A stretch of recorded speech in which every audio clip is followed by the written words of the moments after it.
네, 떠도는 여러분의 고견을 오늘도 떴습니다. 떠평 보시기에 앞서 구독과 좋아요 꾹꾹 눌러주십시오. 큰 힘이 됩니다. 오늘의 글은요, 스웨덴의 명총리 타게 알란데르에 대한 건데요. 아우, 감동적입니다. 부럽네요, 스웨덴. 일단 그대로 읽어드립니다. 스웨덴에서 가장 존경하는 정치인이 누군지 물어보면 대답이 한결같습니다. 어떤 국회의원은 그에게 사인받은 책을 보여주며 눈물까지 흘립니다. 1946년부터 23년간 총리를 지낸 타게 엘란데르, 재임 중 11번의 선거를 모두 승리로 이끌었고, 마지막 선거에서는 스웨덴 선거 사상 처음으로 과반을 넘는 득표율로 재집권한 후 후계자에게 자리를 넘겨주고 떠납니다. 정말 드라마에서나 있을 법한 이야기입니다. 민주주의 국가에서 20여 년의 장기 집권이 가능하도록 스웨덴 국민들이 신뢰를 보낸 이유가 무엇일까? 1. 대화와 타협. 타게 알란데르는 청년 시절 급진주의 활동을 한 좌파 정치인입니다. 그래서 총리로 선출되었을 때 왕과 국민들은 많은 걱정을 했고, 특히 노사분규로 힘들어하던 경영자들의 거부감은 대단했습니다. 그러나 취임 후 그의 행보는 전혀 달랐습니다. 야당 인사를 내각에 참여시키고 경영자에게 손을 내밀어 대화를 한 후 노조 대표와 함께 3자 회의로 노사 문제를 해결합니다. 대화 정치를 상징하는 것이 바로 모교회의입니다. 매주 목요일 스톡홀름에서 차로 2시간 거리에 있는 총리 별장에 정재계 노조 인사를 초대해 저녁 식사를 하며 대화를 나눕니다. 국회의원, 지방의원, 경총, 노총 대표 등 안 가본 사람이 없을 정도로 유명합니다. 모교회의가 성공한 것은 보여주기식 대화가 아닌 상대의 의견을 경청하고 문제 해결을 위해 노력하는 진정성 때문에 가능했습니다. 국민을 행복하게 만든 복지제도도 대화 정치 덕분에 가능했습니다. 2. 검소한 삶. 스톡홀름 남쪽 린셰핑이라는 작은 도시가 있습니다. 그곳에 타게 알란데르의 아들 부부가 삽니다. 아들은 대학 총장을 역임한 후 아버지가 살아온 길을 책으로 발간했습니다. 부부가 들려주는 부모님의 이야기는 동화 속의 이야기처럼 감동의 연속입니다. 엘란데르는 최고 권력자이지만 검소하게 살았습니다. 총리 시절에도 20년이 넘은 외투를 입고 신발도 구두 밑창을 갈아가며 오래도록 신었습니다. 검소함은 부인도 똑같습니다. 집권 23년 동안 국회 개원식에 참석하기 위해 입던 옷은 단 한 벌.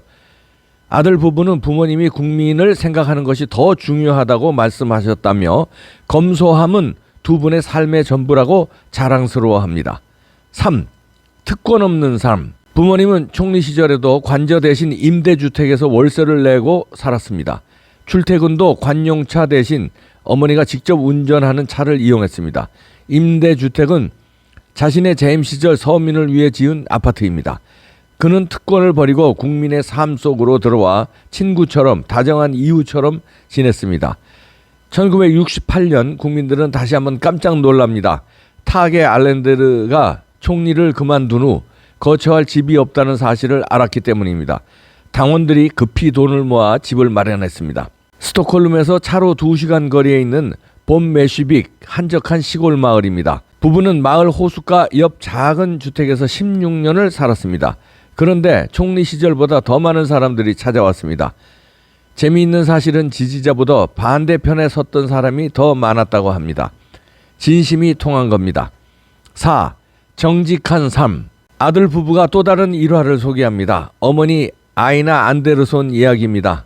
그녀는 고등학교 화학 교사로 남편이 총리 시절에도 학교에서 아이들을 가르치는 평범한 삶을 살았습니다. 알란데르가 퇴임한 후 어느 날 부인이 정부 부처 장관을 찾아갑니다. 그녀의 손에는 한 뭉치의 볼펜 자루가 들려 있었습니다. 장관이 반갑게 인사하며 방문 이유를 묻자 볼펜 자루를 건넵니다. 볼펜에는 정부 부처 이름이 쓰여 있습니다. 남편이 총리 시절 쓰던 볼펜인데 총리를 그만두었으니 이제는 정부에 돌려주는 것이 맞다고 생각합니다. 부모님 이야기를 들려주던 노부부가 그리움을 참지 못하고 눈물을 흘립니다.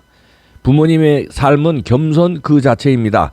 당신을 이해합니다. 당신을 중요하게 생각합니다. 당신을 위해 돕기를 원합니다. 이런 부모님과 함께 했다는 것이 너무나 감동스럽습니다.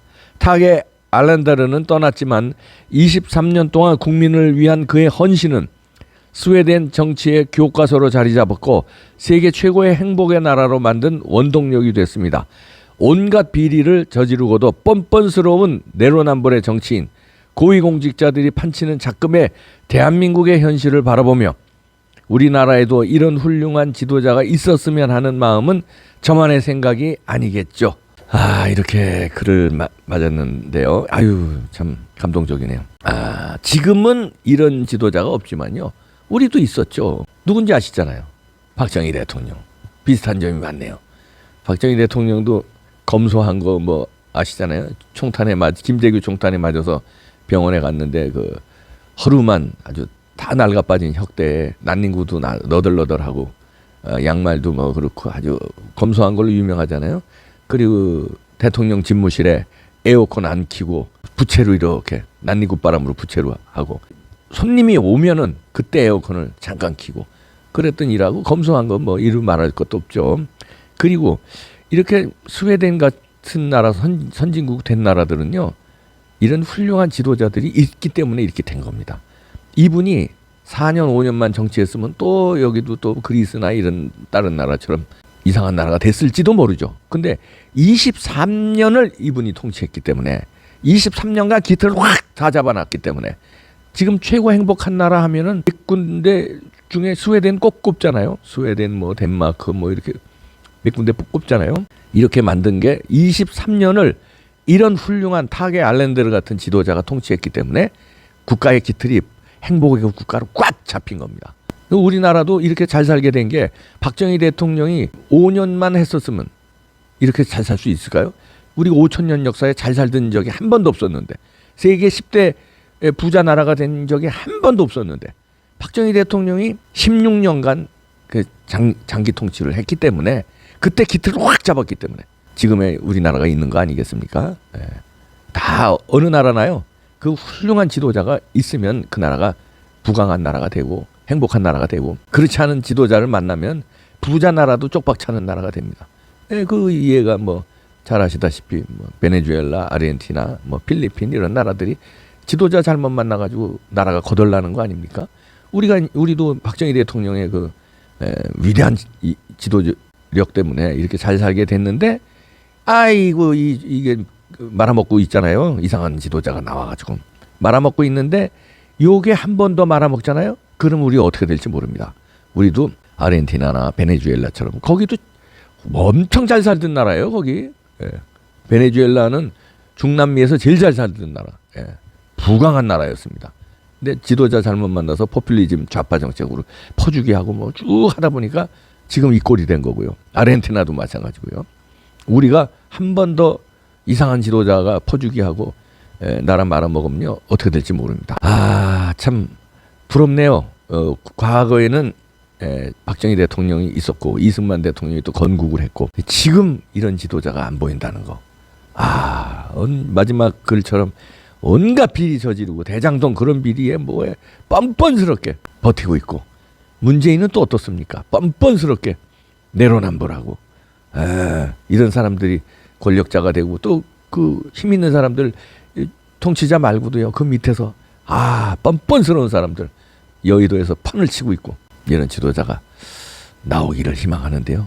윤석열은 이 정도는 아니지만, 윤석열도 조금 이제 지금까지의 삶이 어땠는지 모르지만 지금부터는 이 알란데르나 박정희 대통령처럼 이런 국민의 존경받는 지도자가 되기를 각오하고, 부인하고도 뭐 부인 돈도 많고 그러잖아요. 진짜 각오하고 검소하고, 그 다음에 대화하고 국민을 위해서 진짜 헌신하는 그런 지도자의 길을 가겠다고 지금부터 아주 다지세요. 나는 뭐 여당을 쓰러뜨리고 내가 정권 창출해서 법치국가 만든다, 뭐 이것도 중요하지만 내 삶이 국민한테 바친다, 나라에 바친다, 일거수일투족. 여기 볼펜 한 자루도, 볼펜까지도 반납했대잖아요. 이런 자세로 윤석열도 마음을 지금부터 단단히 좀 먹어주고, 역사의 이런 영웅이, 대를 이으는 영웅이 노력하면 되지 않겠습니까?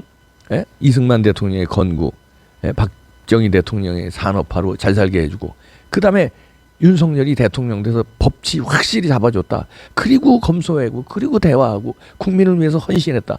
이런 소리 몇십 년 몇백 년 후에도 들으면 얼마나 영광이겠습니까? 그게 중요하지. 출세는 할 만큼 다 했잖아요. 검찰총장도 했고 뭐 돈도 웬만큼 있고 부인도 부자고 뭐가 부러워요. 이제 역사에 한번 남는 게 중요할 거 아니에요. 그러면 그냥 뭐 몇 대 대통령 이런 거 말고 몇백 년 몇천 년이 흘러도 영원토록 추앙받는 존경받는 그런 대통령이 난 되겠다 하고 지금부터 부인하고 손잡고 여보 우리의 삶을 바칩시다. 우리 욕심이고 뭐 이런 거 다 내려놓고 국민을 위해서 나라를 위해서 우리 바칩시다. 희생하고 헌신합시다. 예, 오직 국가와 국민만 생각합시다. 이렇게 하고 부인하고 다지십시오. 지금까지 잘 살아왔으니까 이제부터는 좀 국민을 위해서 살면 되잖아요. 좀 부탁드립니다.